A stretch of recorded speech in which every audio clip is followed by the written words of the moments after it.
All right. Today we in chapter 7 of Noah. We're going chapter 7, verse 1 through 5. All right. And this is actually kind of like a overview of chapter 6. It's still significant. It's going over some of the things that we went over last week and actually the week before. But the references pulls out different things that's really good, that we really need to hear. So what I want to start off with is, now that we're in Noah and we know what's going on, what all led up to this moment. Okay, this moment, he says, what?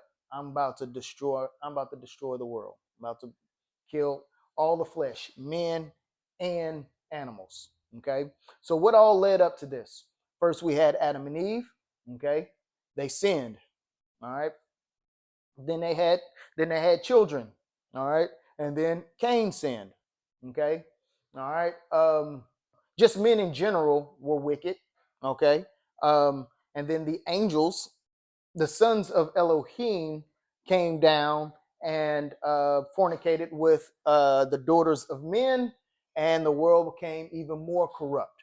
Okay, so that's when Yahuwah said, I'm not going to strive with man for 120 years. After that, he saw that Noah was the only righteous man, the only perfect man. Okay, and again, we talked about what the word perfect meant. Okay, but he said that he was going to what? Destroy the earth. Okay, and we went into that, and this is going over what we went into last week.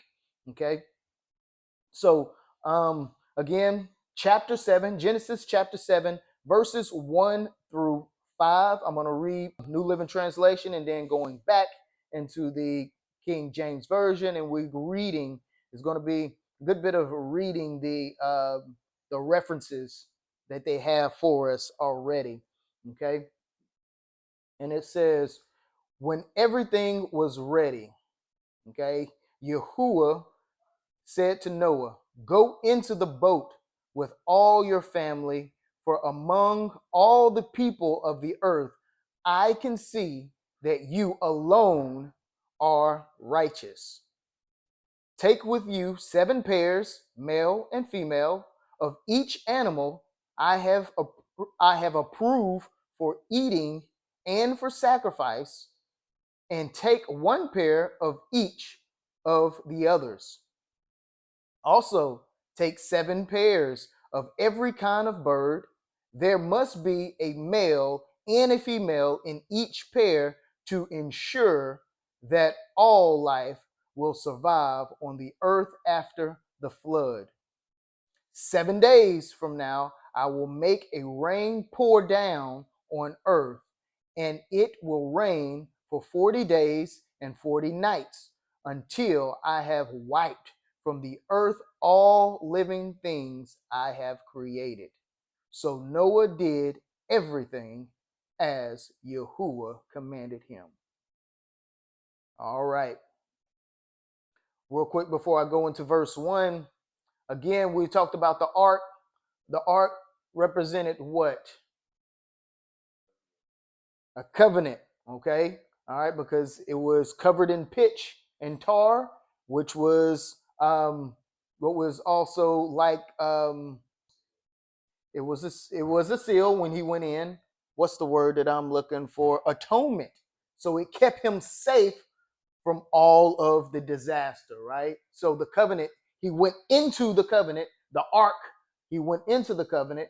Again, that ark was the representation of what I told y'all last week, the ark of the covenant that the Hebrew Israelites had when they was in the wilderness, and from there. So the ark, the boat, represented the ark of the covenant to come. Okay. All right. Verse 1, King James Version. It says, and Yahuwah said unto Noah, come thou and all thy house into the ark, for thee have I seen righteous before me in this generation. Okay? So he's the only one out of everybody who lives. He is the only one that is righteous. All right. There's no words that I want to actually look at. So again, today we mostly going to be looking at the references. All right, we're looking at the reference come. All right, and it says, "Come thou and all thy house into the ark."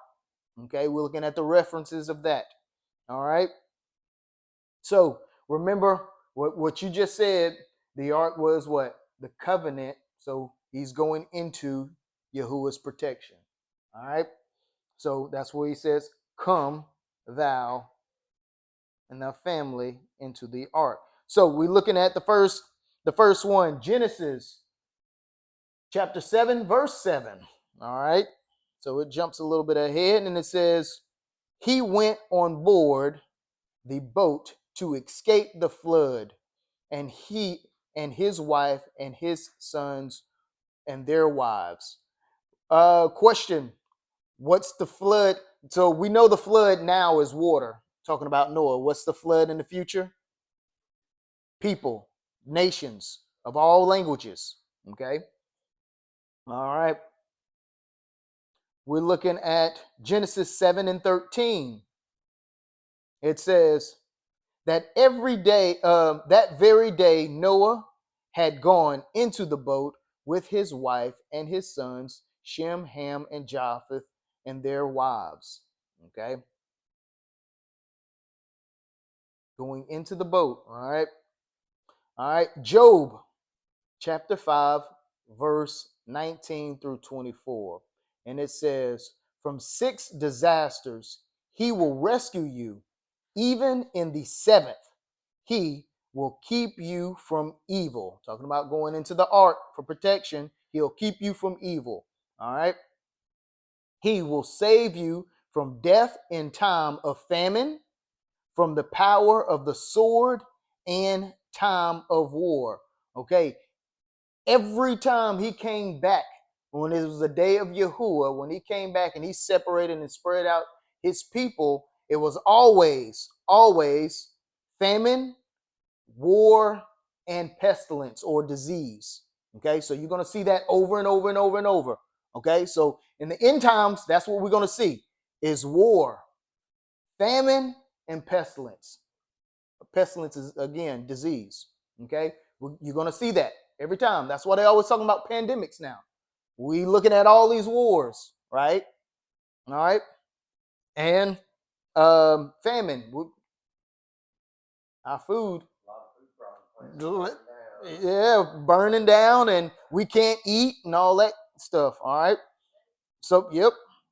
All right. Verse 21, it says, "You will be safe from slander and have no fear when destruction comes," because they're in his covenant, right? They're in his ark. Okay. So he's protected from the flood. All right. "You will laugh at destruction and famine. Wild animals will not terrify you." Okay. "You will be at peace with the stones of the field, and its wild animals will be at peace with you. You will know that your home is safe. When you survey your possessions, nothing will be missing." Okay. When he said your home, remember what he said last week. All right. Go inside, lock the door. That verse is coming up soon. Okay. That's Job. All these references is going to answer questions of what we should do at the end times. All right. Psalms chapter 91, verse 1 through 10. It says, "Those who live in the shelter of the Most High will find rest in the shadow of the Almighty. This I declare about Yahuwah. He alone is my refuge, my place of safety. He is my Elohim, and I trust him. For he will rescue you from every trap and protect you from deadly disease. He will cover you with his feathers." What we say about birds. He will shelter you with his wings.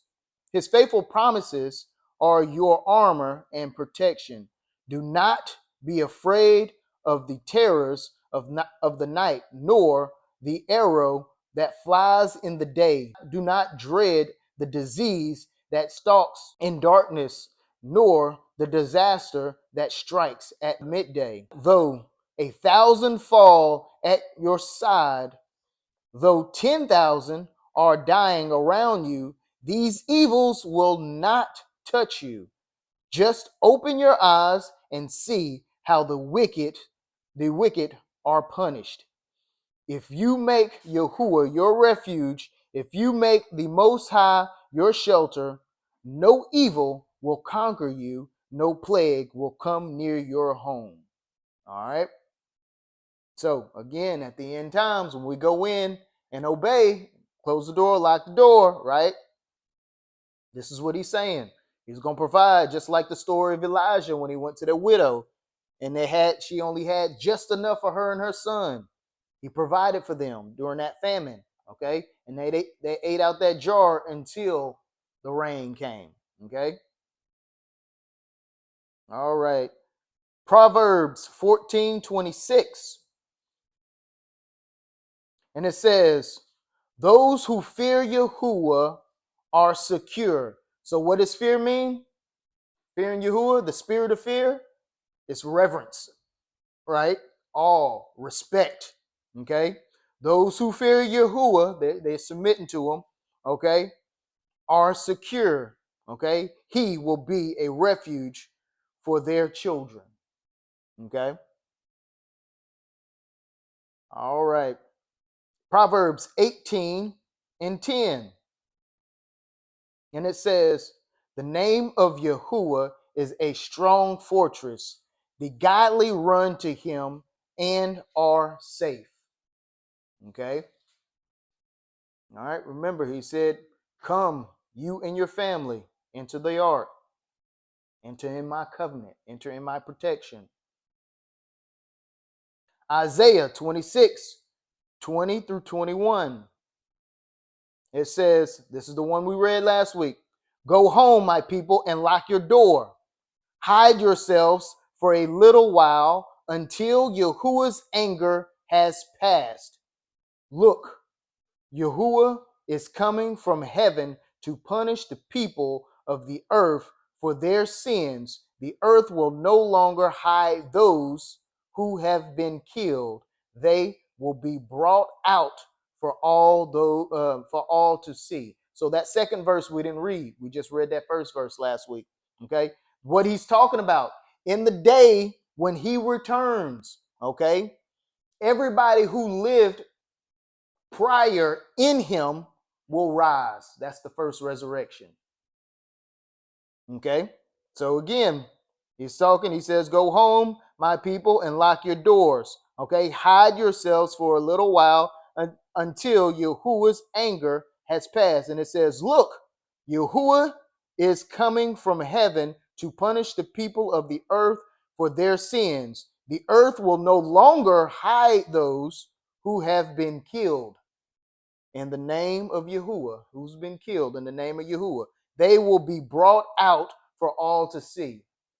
Saying, hey, y'all killed me because I was worshiping the one and only. It's going to come out for everybody to see. So they can see, oh man, this is real. Okay. All right. We got Ezekiel 9, verse 4-6. And it says, he said to him, walk through the streets of Jerusalem. This is a good one. This is one of the ones where it was a day of Yahuwah. It says, he said to them, this is the Most High.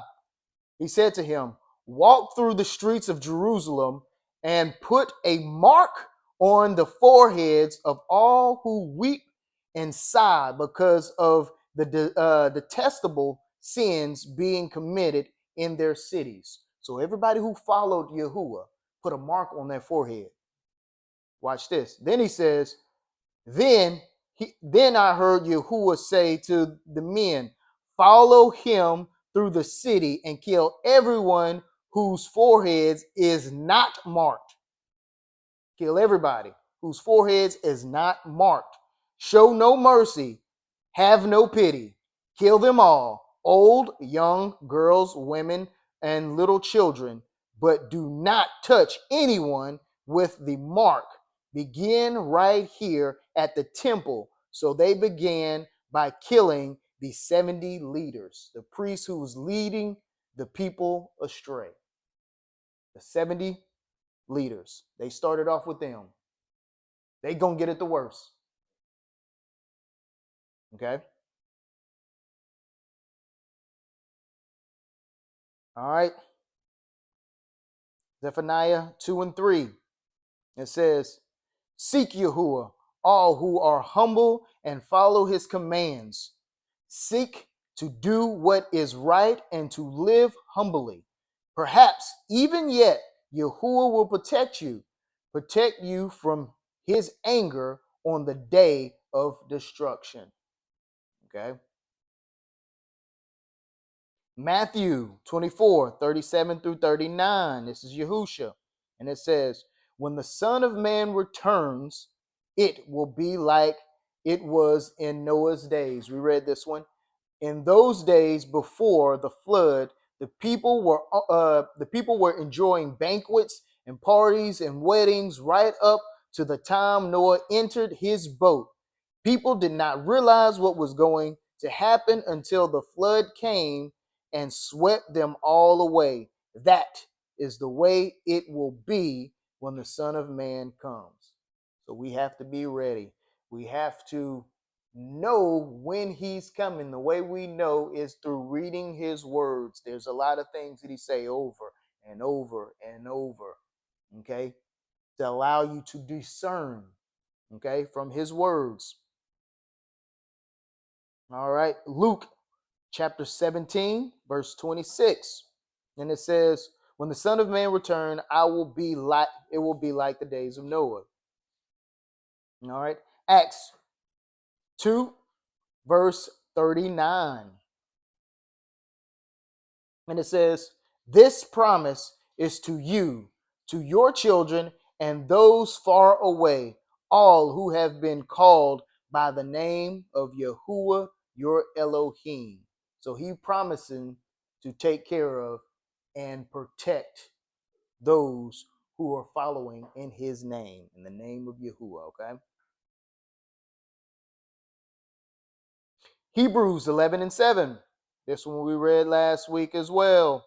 Okay, and it says, it was by faith that Noah built a large boat to save his family from the flood by obeying Elohim, who warned him about things that had never happened before. Okay, by his faith, Noah condemned the rest of the world, and he received righteousness that comes by faith. Okay, comes by faith. He obeyed Elohim, who warned him, okay, which gave him what?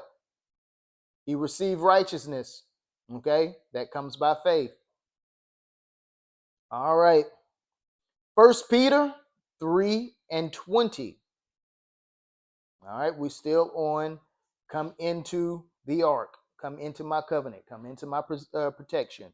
All right, and it says, those who disobeyed Elohim long ago, when Elohim waited patiently while Noah was building his boat, only 8 people were saved from drowning in that terrible flood. Remember, we talked about this one last week too. It took years, hundreds of years for him to build that boat. And Noah was telling everybody what was to come. Nobody listened. Only 8 people survived.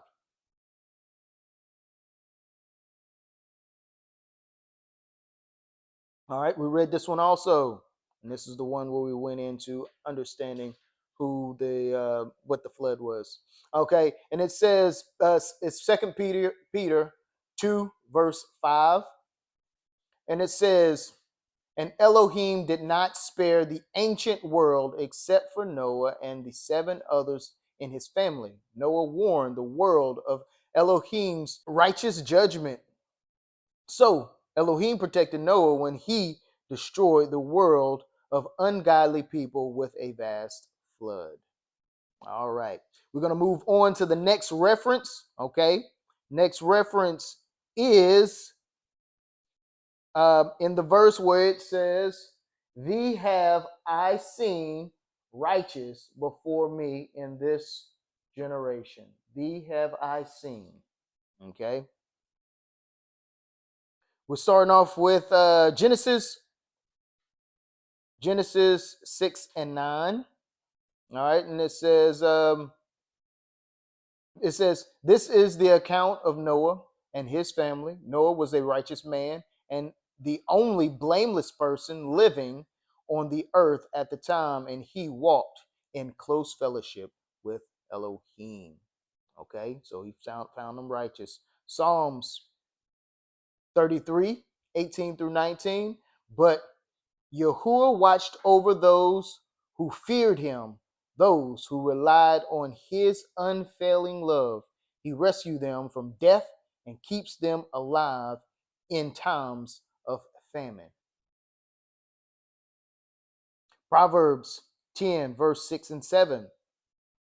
And it says, "The godly are showered with blessings.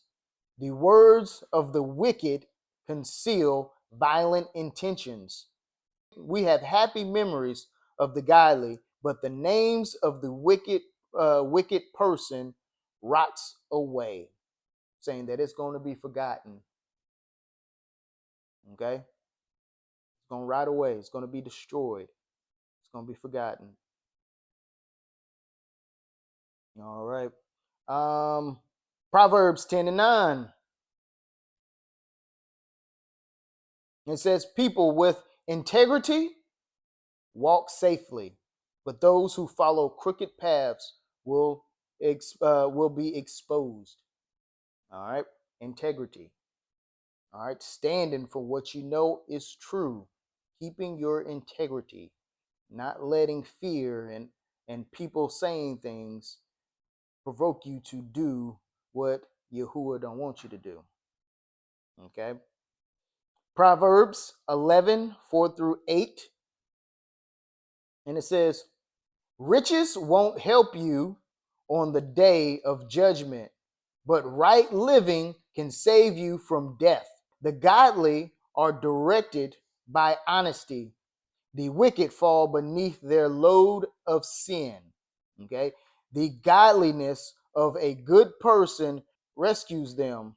The ambition, listen to that word, ambition of treacherous people traps them. All right. When the wicked die, their hopes die with them, for they rely on their own feeble strength. Oh, it's chaos. I need to go get our food and this, blah, blah, blah. Nope. You should have prepared before time. He said go inside, lock the door. But now you're trying to strong arm people on the road, trying to provide for your family in his day of destruction. Okay? So this is what he's saying. He says, their hopes, no. He says, for they rely on their own feeble strength. Okay? The godly are rescued from trouble, and it falls on the wicked instead. All right.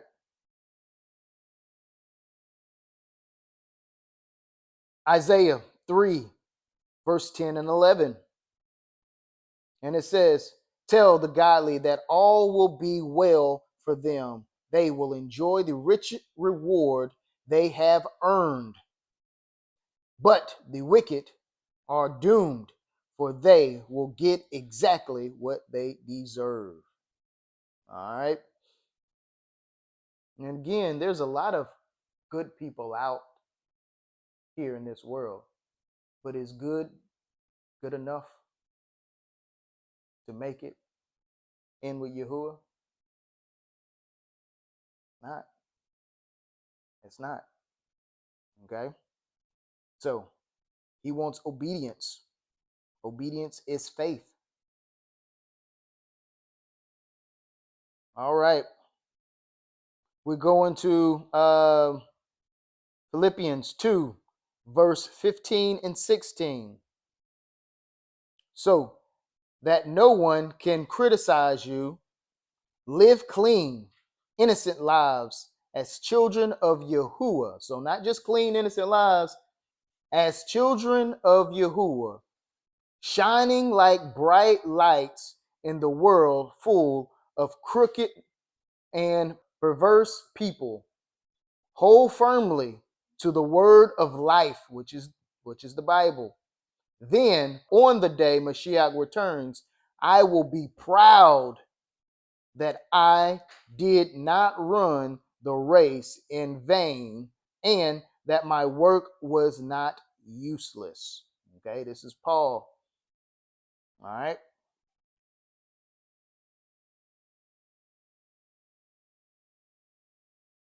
And we're looking at 2 Peter chapter 2, verse 5 through 9. All right, I'm going to jump down because I'm go ahead and read it. But we just read this, but it's going through the rest of it. Okay, and it says, and Elohim did not spare the ancient world except for Noah and the 7 others in his family. Noah warned the world of Elohim's righteous judgment. So Elohim protected Noah when he destroyed the world of ungodly people with a vast flood.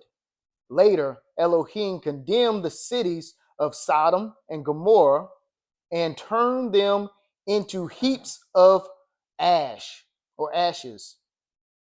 He made them an example of what will happen to ungodly people. What will happen to ungodly people? He rained down fire on them. All right. But Elohim also rescued Lot from Sodom and Gomorrah. Okay. Elohim also rescued Lot out of Sodom because he was a righteous man who was sick of the shameful immorality. I do it all the time. Immorality of the wicked people around him. Okay. Yes, Lot was righteous. So we always have questions about Lot, but it says right here, yes, Lot was a righteous man who was tormented in his soul by the wickedness he saw and heard day after day. So you see, Elohim knows how to rescue godly people from their trials, even while keeping the wicked under punishment until the day of final judgment. That's very interesting. All right. Now we're going to Genesis chapter 7, verse 2, King James Version. And it says, of every clean beast thou shalt take to thee by sevens. Okay. The male and his female, and of beasts that are not clean by two, the male and his female. Okay. So again, at this time, they did know what animals were clean and unclean, okay, and what animals they can use for sacrifices. Okay. Again, in the New Living Translation, it says take with you 7 pairs, male and female, of each animal I have approved for eating and for sacrifice, and take 1 pair of each of the others. Okay. All right, we're going into the references. It says every clean. All right, right here, references every clean. All right, of every clean beast, thou shalt take to thee by 7. That's the references we're going off of right now. Genesis 7 and 8. Genesis chapter 7, verse 8. And of course, we just read this one, talking about the approved. I'm not going to read that one. Genesis 6, 19 to 20. 21, 19 to 21. All right, and it says about the same thing here. It says, bring a pair of every kind of animal a male and a female, into the boat with you to keep them alive during the flood. Pair of every kind of bird and every kind of animal and every kind of small animal that scurry along the ground will come to you to be kept alive. And be sure to take aboard enough food. Go in and close the door, but be sure to take enough food for your family and for all the animals. Come into my safety, but I want you to obey and prepare. All right. Genesis 8 and 20. Genesis chapter 8 and 20. And it says, Then Noah built an altar to Yahuwah. This is after the flood, after he got out of the ark. He says, Then Noah built an ark to Yahuwah, and there he sacrificed as burnt offerings the animals and birds that had been approved for that purpose. All right. All right, here we go. This is a big one. All right.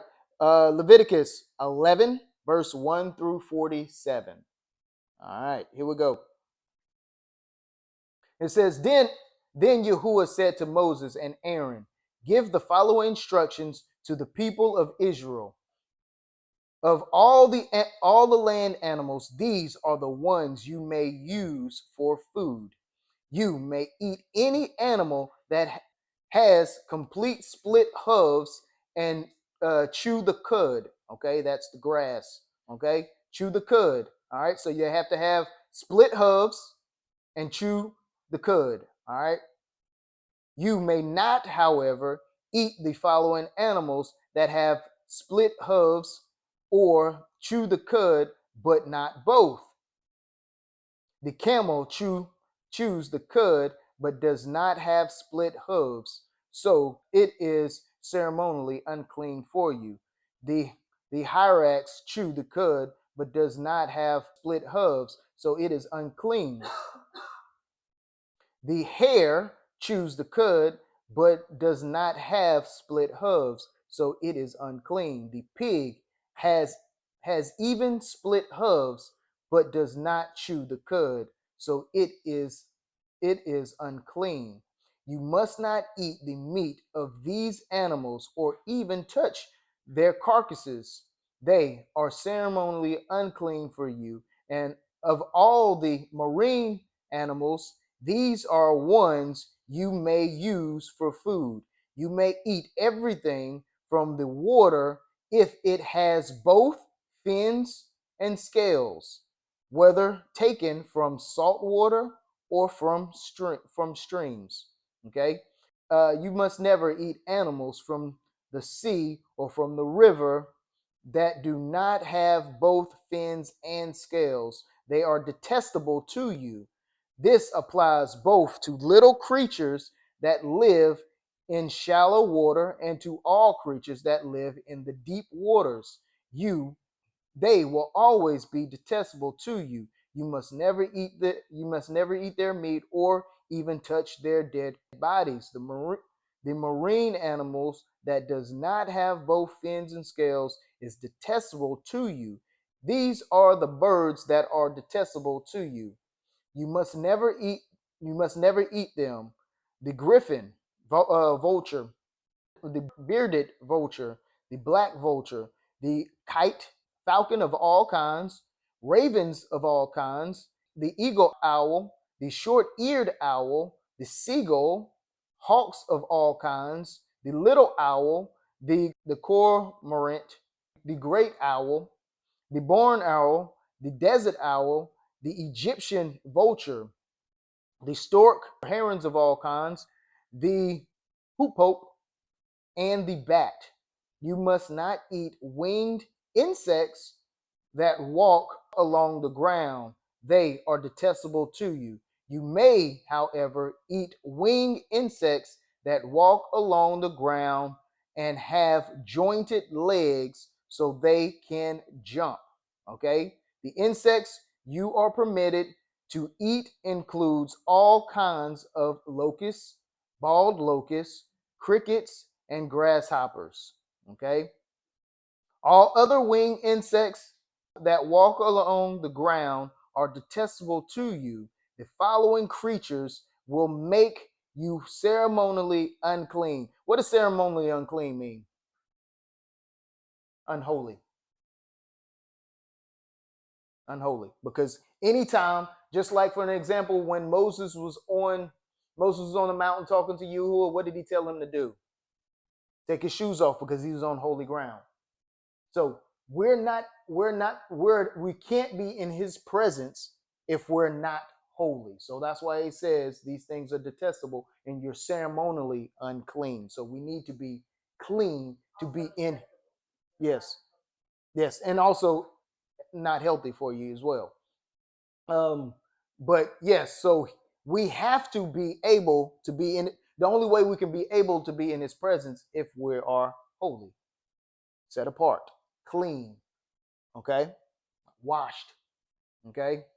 24. The following creatures will make you ceremonially unclean. If any of you touch their carcasses, you will be defiled until evening. Okay. If you pick up their carcasses, you must wash your clothes and you will remain defiled until evening. Okay. What is evening? Evening starts a new day. Remember at the beginning? Evening starts a new day. All right.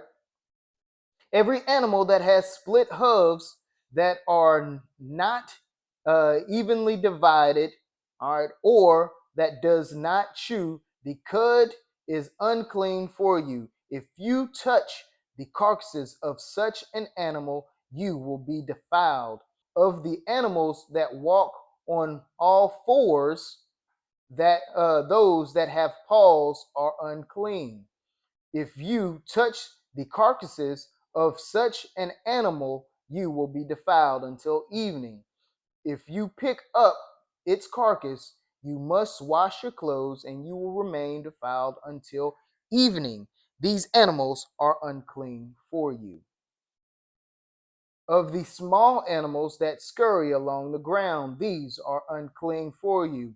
The mole rats, the rats, large lizards of all kinds, the geckos, the monitor lizard, the common lizard, the sand lizard, the chameleon, all these small animals are unclean for you. If any of you touch the dead bodies of such an animal, you will be defiled until evening. If such an animal dies and fall on something, that object will be unclean.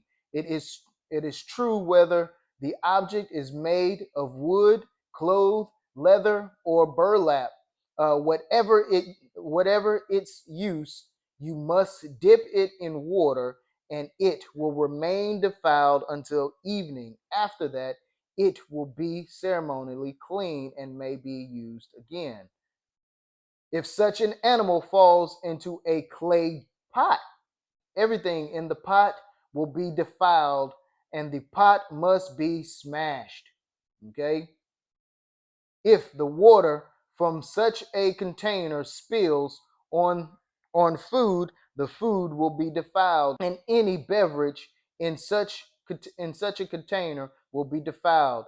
Any object on which the carcass of such an animal falls will be defiled. If it is if it is an oven or hearth, it must be destroyed.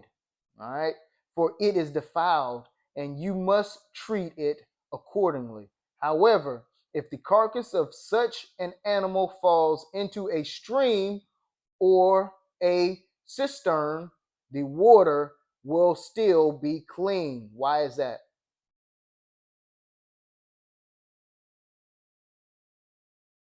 It's running water in a stream. It's running water, running. Okay, all right. But anyone who touches the carcass will be defiled. If the carcass falls on seed grains to be planted, in the field, the seeds will still be considered clean. But if the seeds is wet when the carcass falls on it, the seeds will be defiled. Why is that? Because when it gets wet, it opens up. It's no longer protected. The seed opens up, so it goes into the actual. Yep.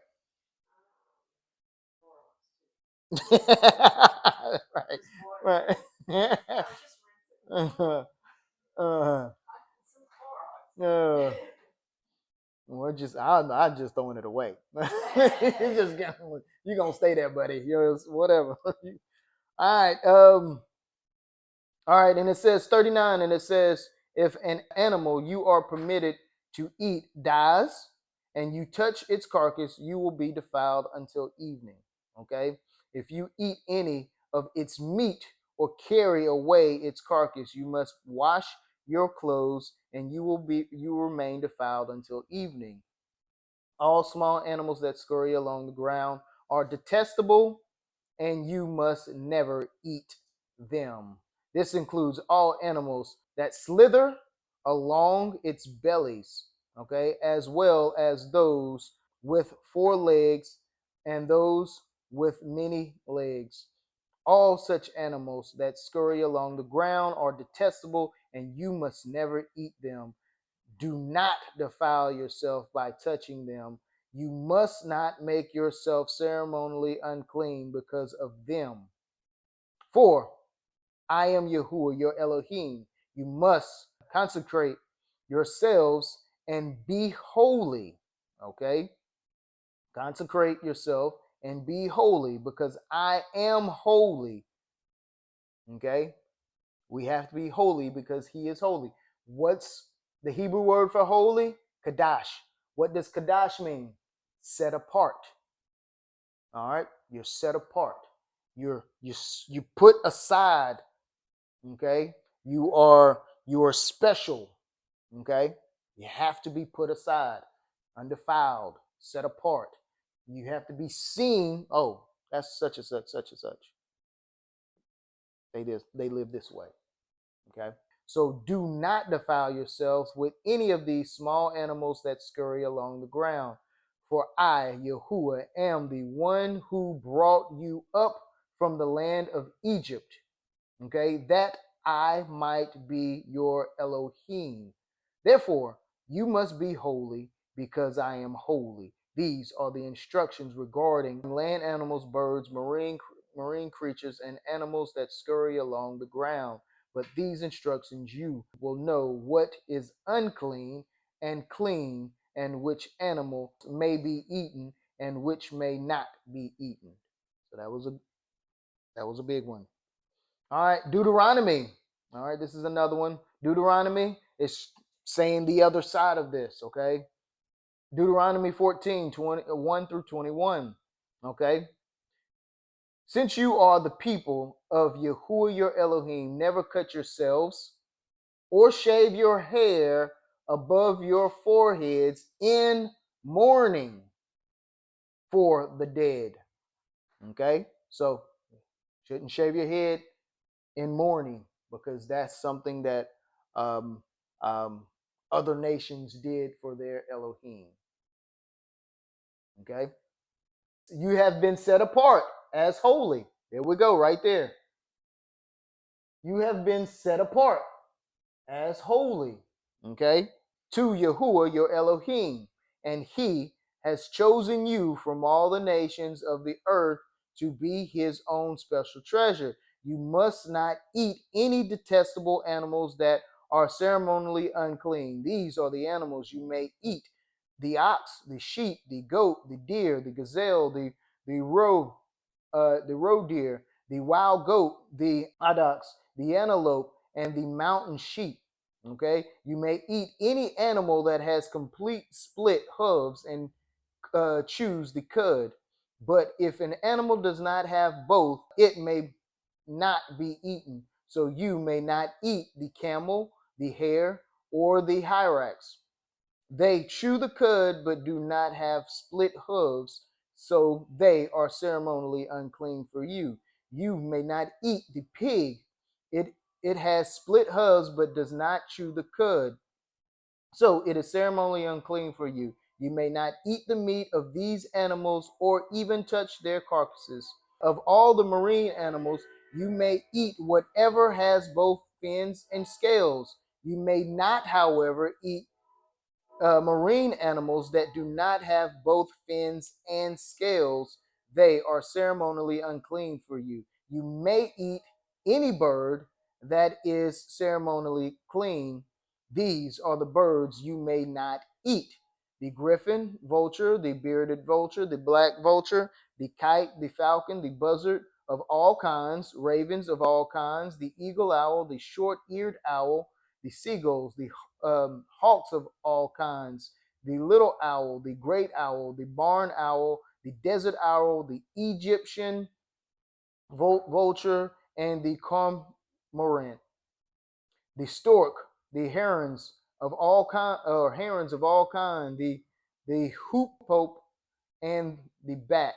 All winged insects that walk along the ground are ceremonially unclean for you and may not be eaten, but you may eat the winged birds of or insects that are ceremonially clean. You must not eat anything that has died a natural death. Okay, you may give it to a foreigner living in your town, or you may sell it to a stranger, but do not eat it yourselves, for you are set apart as holy to Yahuwah your Elohim. You must not cook a young goat in its mother's milk. Okay, young goat in its mother's milk. I'm not fully sure, but what I think that is it's still young drinking the milk of its mother. Okay, that's what I think, but don't quote me 100%. That's something that we have to look up. Okay.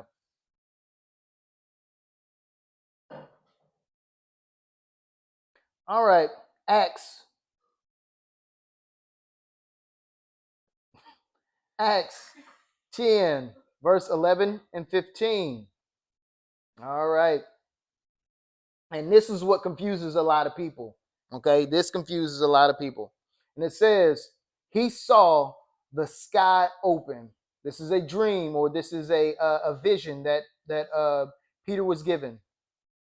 And he saw the sky open, and something like a large sheet was let down by its four corners. In this sheet were all sorts of animals, reptiles, and birds. Then a voice said to him, "Get up, Peter, kill and eat them." "No, Yahuwah," Peter declared. "I have never eaten anything have declared impure and unclean." But the voice spoke again, "Do not call anything unclean if Yahuwah has made it clean." So that is very confusing. Okay. So we know already what he said was unclean, right? But now it was a sheet of all sorts of animals, and it was unclean mixed in there. Okay. And he says right here, Yahuwah says in this vision, it says, "Do not call something unclean if Yahuwah has made it clean." But we learn as we keep reading this story that he was talking about people. So this is after the Messiah died. Okay. All right. And all nations have access to the Most High now at this point. So he's speaking about talking to the Gentiles. Okay. So that vision was talking about people and not animals. Okay. Because he told them to go meet. After that, he told them to go meet a certain person. And because a certain person was actually looking for him, well, actually, a person was coming to get him, that Yahuwah said, "Hey, go find Peter." And they didn't know each other. Okay. And Peter in this vision was to tell Peter to trust the person who comes to him. Somebody's coming to get you. Trust that person. Okay. I made all clean. Okay. All right. So that is a confusing passage to most. All right. And we're going to the last reference of this verse.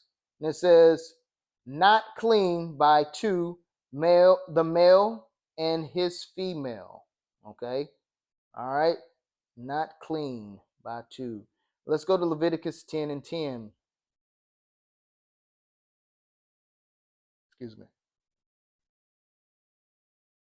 All right. And it says, you must distinguish between what is sacred and what is common. All right. Between what is ceremonially unclean and what is clean. All right. Okay, we must distinguish between sacred and common. All right. He's talking, he's talking to the Levites. Okay. Remember I told you about the 12 tribes, right? The 12 brothers. Everybody know, heard of Judah or Jewish, the Jews, right? Okay. Jewish, Judah is one of the brothers. Levi is one of the brothers. The Levitical priesthood comes from the lineage of Levi. Okay. So the all Levi's were priests for the 12 tribes. So if you was born a Levi, you was a priest for all the tribes. Okay. So he's speaking to the Levites here, and he says, you must distinguish between, because their job is to teach all the 12 tribes. Okay. How to live, how Yahuwah wants them to live. Okay. He says, you must distinguish between what is sacred and what is common, between what is ceremonially unclean and what is clean, so that they can teach. Okay. Ezekiel 44 and 23. And it says, they will teach my people, talking about the Levites again, they will teach my people the difference between what is holy and what is common, what is ceremonially clean and unclean. All right. Talking about the Levitical priesthood there. All right.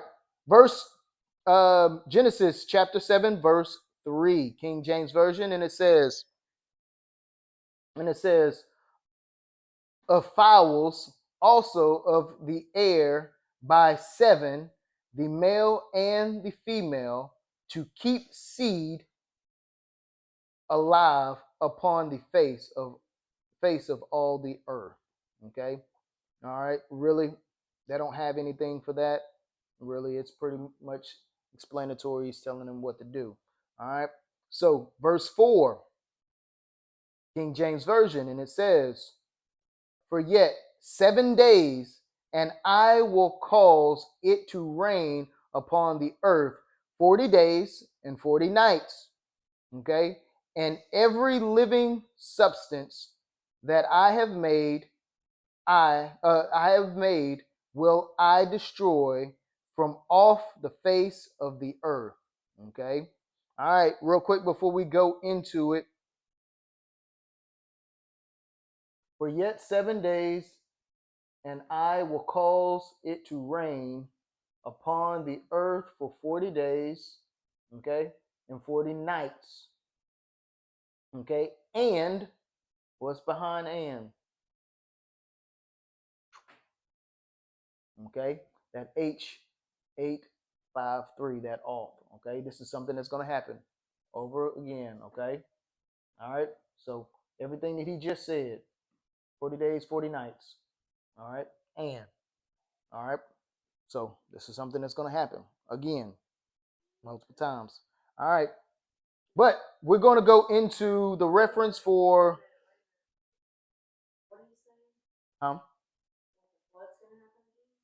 A flood is going to happen again. We talked about the flood. So the flood, he said that he'll never flood the earth again.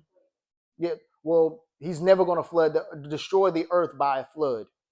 But in the last day of Yahuwah, the flood is considered the people. It's considered people. So in Romans it says the devil spewed out a flood to go after the woman. The woman is Israel. Okay, and the flood is, yeah, it's the nation of Israel. It's Israel and the grafted in. So everybody who follows Yahuwah, okay, is Israel at that time. Okay. Yep. So is the woman. Okay. And he says Satan is going to spew out a flood. The flood is the nations. Okay. So it's because it's going to be chaos. That's what he's saying. It's chaos. That's the flood. Okay.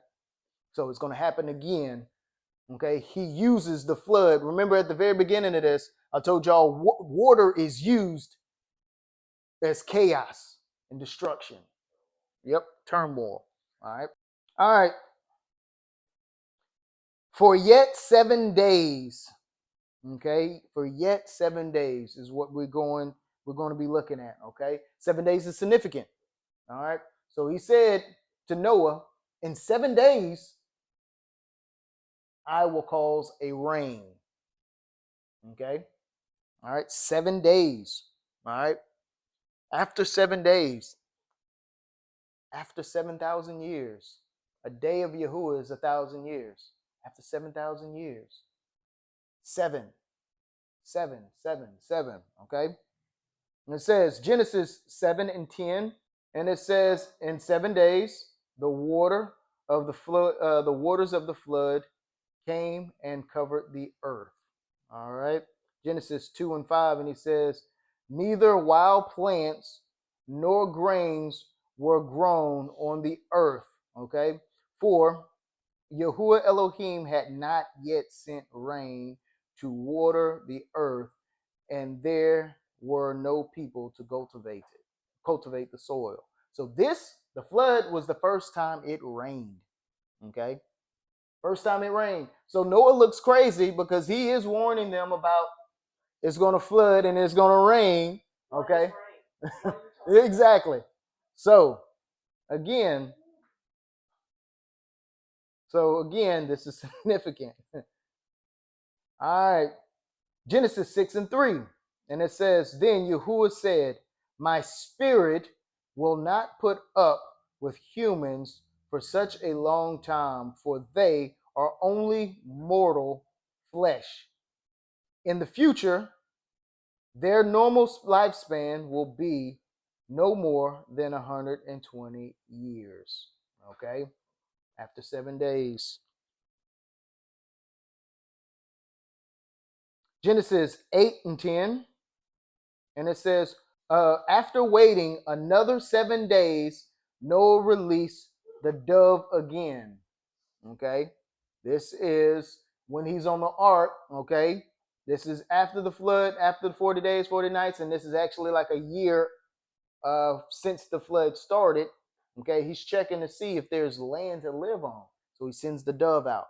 Okay. So he sent the dove out and the dove came back. And he says here, after waiting another 7 days, Noah received the dove again. Okay. Oh, I'm sorry. That's probably be the next verse. Okay. So the dove went out for 7 days and then came back. Right. All right. Now we're going to, that was Genesis 8:10. Now Genesis 8:12, 2 verses down. And it says, he waited another 7 days and then released the dove again. This time it did not come back. So that means that it had somewhere to live. Water receded enough to where it can live in somewhere. Okay. So 7 means what? Completion. Also, it is oath, sevenfold oath that I told you about. It means a strong oath, completion. All right, as well. All right. Job 36, verse 27 and 30 through 32. And it says, he draws up the water vapor and then distills it into rain. Okay. The rain pours down from the clouds and everyone benefits. Who can understand the spreading of the clouds and the thunder that rolls forth from heaven? See how he spreads the lightning around him and how it lights up the depths of the sea. By these mighty acts He nourishes the people, giving them food and abundance. He fills his hands with lightning bolts and hurl each at its target.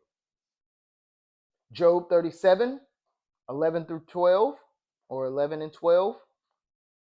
And it says, he loaded the clouds with moisture, and they flashed with his lightning. The clouds churn about at his direction. They do whatever he commands throughout the earth. So when he says in 7 days, they're pretty much describing in these references that whatever he says and when he says, that's what's going to happen. He have power over everything.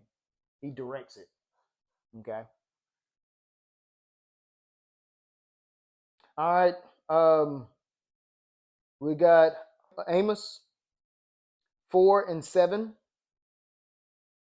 I kept the rain from falling when your crops needed it the most. I sent rain on I sent rain on one town, but withheld it from another. Rain fell on one field, while another field withered away. So that's his way of blessing people that's living the way that he wants them to. And that's a way of cursing people that do not. Okay. And a lot of times when we see rain, we don't look at rain as a blessing, but rain is a blessing, especially in those days. Rain is a blessing. Okay. Because that's what brung food. Okay. And clothing and all of the other stuff, everything, right?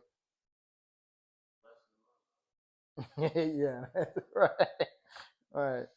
All right, 40 days. We're looking at the reference of 40 days. All right.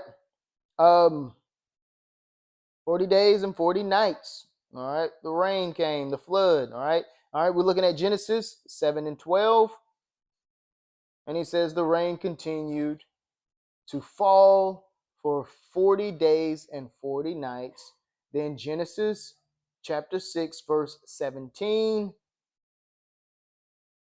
It says, look, I am about to cover the earth with a flood that will destroy every living thing that breatheth.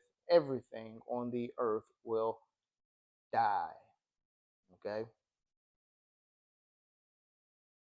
Next reference, it says, and everything. All right. Again,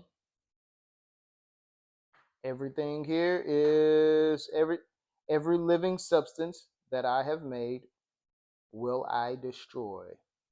All right. Genesis, it's just going up a few verses here.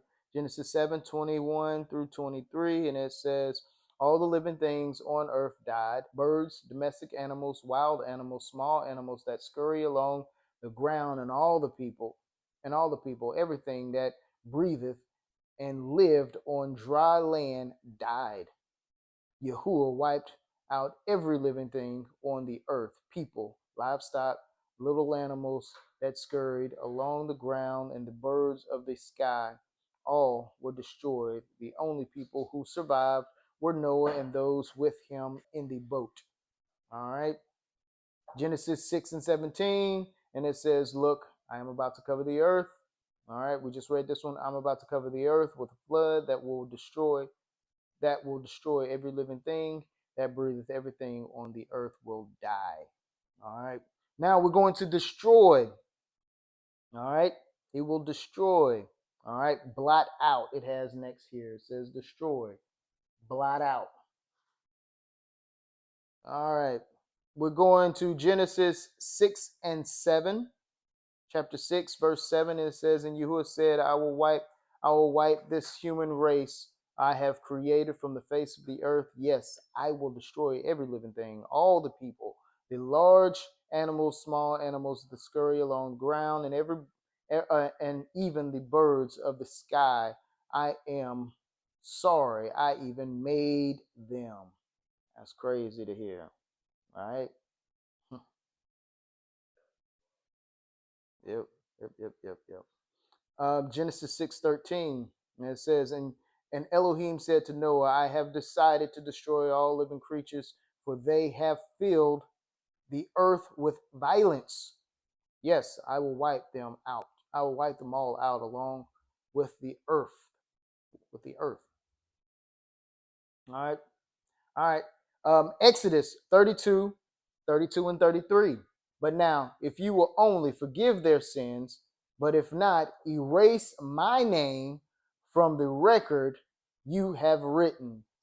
But Yahuwah replied to Moses, no, I will erase the names of everyone who has sinned against me. So Moses was trying to stick up for the people even though they sinned.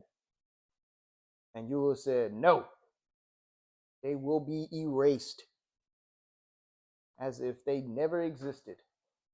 Okay? Everybody who sinned against me. Job 22, verse 16. They were snatched away. We read this one last week. They were snatched away in the prom of life. The foundations of their lives washed away. Okay? We think we living good and everything is okay. Boom, we gone. Psalm 69, verse 28. Erase their names from the book of life. Don't let them be counted among the righteous. Okay? This is, I'm pretty sure this is King David. Revelations 3 and 5. And it says, this is the end, and it says, all who are victorious will be clothed in white. I will never erase their names from the book of life, but I will announce before my Father, okay? He said, but I will announce before my Father and his angels that they are mine. So we talking about a court room at the end of the 1,000 years when everybody is judged. The second resurrection is the people who died not living in Yahuwah. So you have the first resurrection, the people who died living in Yahuwah. Then it's the 1,000-year reign. Then after the 1,000-year reign, then it's going to be the judgment. So everybody is going to be there. And then there's going to be Yahuwah. There's going to be the Messiah, Yahusha. Okay. And this is Yahusha saying, all who is victorious will be clothed in white. And I, Yahusha, will never erase their names from the book of life, but I will announce. He's going to announce for Yahuwah. He says, oh, Jesse is mine. He's mine. So he's your VIP pass. He's telling Yahuwah, he's mine. All right, come on in. The other people, we don't want to be in that situation. Okay? So that's why he's our mediator. The Messiah is our mediator. He is the one. That's why we worship Elohim. But Yahusha, the Messiah, is our King, Savior, and High Priest. Okay? He is our mediator. We can't get to Yahuwah without going through Yahusha. Okay? Because he's going to be standing at that door. Okay? Or whatever it's going to be. We say gates or whatever. We don't know. This is after the 1,000-year reign. They don't say anything after judgment. We don't know. We don't know what's going to happen after that. We just know some people is going to everlasting damnation and some people are not. That's all we know. All right. Last verse. All right. This was a big one. All right. Genesis 7, chapter 5, and it says, and Noah did according unto all that Yahuwah commanded him. All right. So again, last week, before we go into these last references, okay, all that, okay, according unto all that Yahuwah commanded him. So last week Noah was righteous. Why? And I just said it, but I want to be specific. Why was he righteous? He obeyed. So he built the boat. He built the boat as he was prescribed to, exactly as he's prescribed to. He had to. It was. He had to have the faith. So he built the boat exactly. Okay, and then he did what? Got all the animals exactly. Okay. Then he did what? Got his family exactly the way. And then he did what? Prepared and got all the food exactly he was told to. Okay. So before we read these, up, it's the first one there. Okay. All right. It's the first reference here. Okay. Genesis 6:22. And it says, so Noah did everything exactly as Elohim had commanded him. All right. Exactly. All right. Exodus 39:32. All right. And it says, and so at last the tabernacle was finished. The Israelites had done everything just as Yahuwah had commanded Moses. All right. What if you don't? What if you go inside, lock the door, but didn't prepare for food? You out of luck. Because as we saw in that story of, Elijah and the widow, like she had food, and obviously in that story, because we don't know the beginning of it, obviously she prepared food. She had food prepared for that famine, and she had one more little bit left for her and her son, right? She said, all we have is one more. I'm cooking this last little meal, and me and my son is preparing to die, right? So in that famine, obviously she prepared. But Yahuwah said, I have a woman that's going to feed you, right? Okay. And in that, when she did exactly as Elijah had said, Yahuwah told Elijah to say, hey, tell her to feed you first. Okay. And I will bless her. And then she did exactly as Elijah did, cooked Elijah food first, fed him, and then what happened? Then she was blessed. Okay. So in times of need, as long as you prepare, as long as you prepare by, and that's being obedient, when things get rough, he's going to give you a hand. Okay. So that's why we have to do as he says. All right. Verse Exodus chapter 40, verse 16. And it says, Moses proceeded to do everything just as Yahuwah had commanded him. All right. Psalms 19, my favorite chapter out of the whole book, Psalms 19, verse 6. And it says, and I will not be ashamed when I compare my life with your commandments. Remember what that word shame was? That was on the end of the second chapter, when it says the man and his woman was not ashamed because they feared Yahuwah. Remember I told you they had the fear of Yahuwah, and they haven't disobeyed him. So they had reverence for him, and it was obedient. That means that they was obedient to Yahuwah. Okay. So he says right here, he says, I will not be ashamed when I compare my life with your commandments. Saying when I meet you, I'm not going to be ashamed because I followed everything you told me to. Exactly. I'm not going to be ashamed when I'm compared to your commandments, your commands. All right.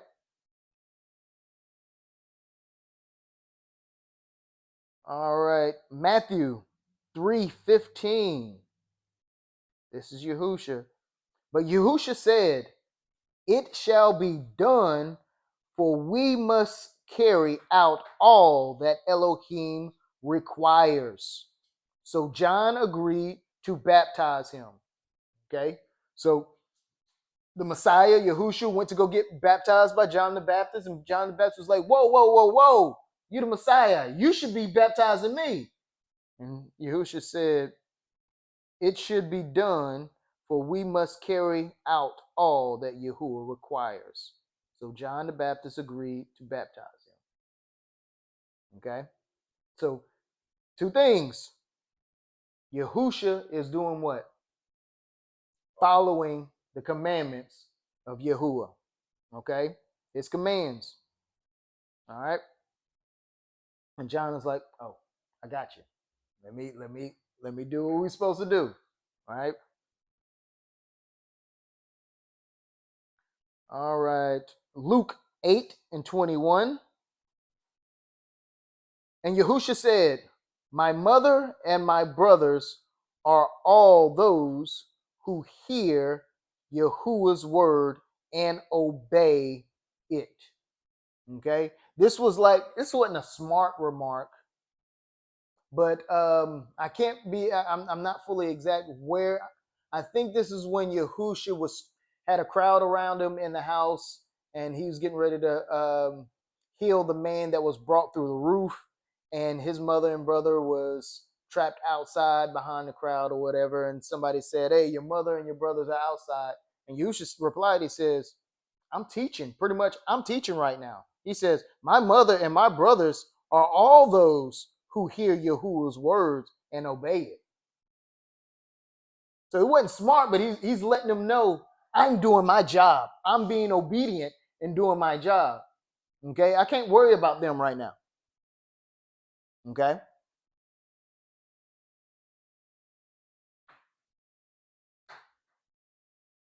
John chapter 2, verse 5. Huh? Oh. All right. And this one popped up last week. Okay, and it says, but his mother told the servants, do whatever he tells you. And we talked about that one. That's when he changed the water into wine. Okay. First she had asked, she's like, hey, they out of wine. And Yahushua was like, it's not my time to do miracles. It's not that time. And then eventually he's like, okay. And then his mom went to the servant and said, do exactly as he say. Okay. Everything that he say, do exactly as he say. Okay. Listen to his commands. All right. Do exactly as he say. John 8, verse 28 and 29. And Yahushua said, when you have lifted up the Son of Man on the cross, then you will understand that I am he. I am the Son of Man. All right. I do nothing on my own. Listen to this. I do nothing on my own. Okay. But say only what the Father taught me. So he is always being obedient to his Father, to Yahuwah. All right. And the one who sent me is with me. He has not deserted me. Okay. For I always do what pleases him. Okay. So Yahushua is always following his commandments. All right.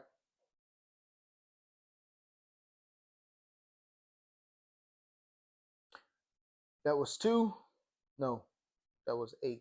All right. John 13 and 17.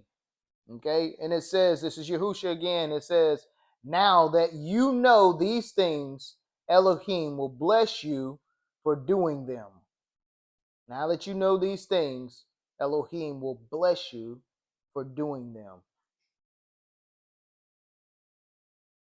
Philippians 2 and 8.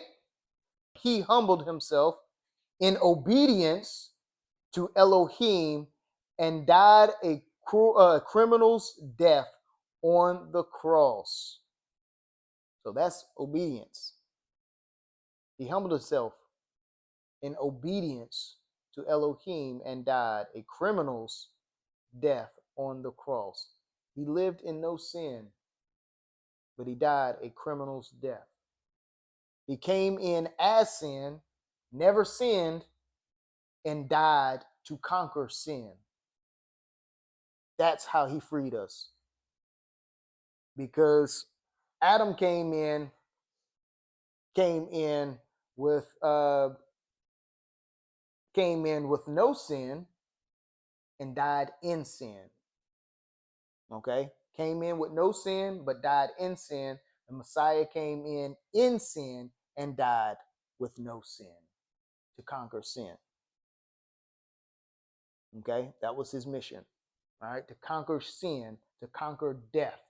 Because if that didn't happen, we would have died like Adam. All of us would have died like Adam in death. Okay? So death had to be conquered. Sin had to be conquered. If that makes sense. All right.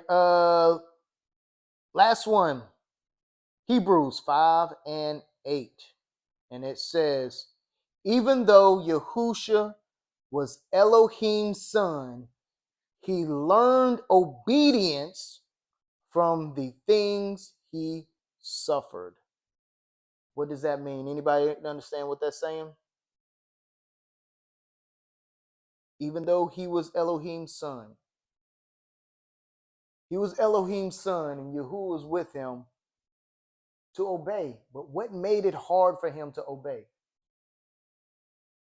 He was suffering. This is temptation. When you're feeling physical things, mentally, spiritually, and mentally and physically, he overcame, sin, and he learned obedience through the suffering. Because he was the Son of Man, okay?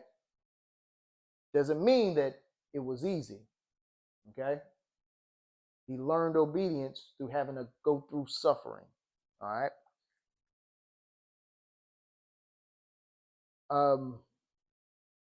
That's the end of it today. Again, I'm going to refer back to last week. Well, actually today, again, we have to we have to listen to Yahuwah. Big keys is one, how do we know how to discern what to do? Is reading the word. Okay, reading the word, knowing what we are to do during hard times, is going into his covenant, going into his ark, like the boat. Okay, he said the ark was a covering because he covered it with not slime but with tar. Tar was waterproof, so the flood, which is destruction, could be annulled, right? All right, so that was the ark of the covenant for him. All right, so that protected him, just like the ark of the covenant protected the Hebrew Israelites in the wilderness and when they had their kingdoms and things of that nature. So we're supposed to go into his protection, and the only way we can go into his protection is through obeying his word. Okay, and we only know his word again through reading his word. Okay, he will protect us from, again, from famine, war, and pestilence. Again, that's something that's always going to come up. Famine, war, and pestilence every time in his destruction.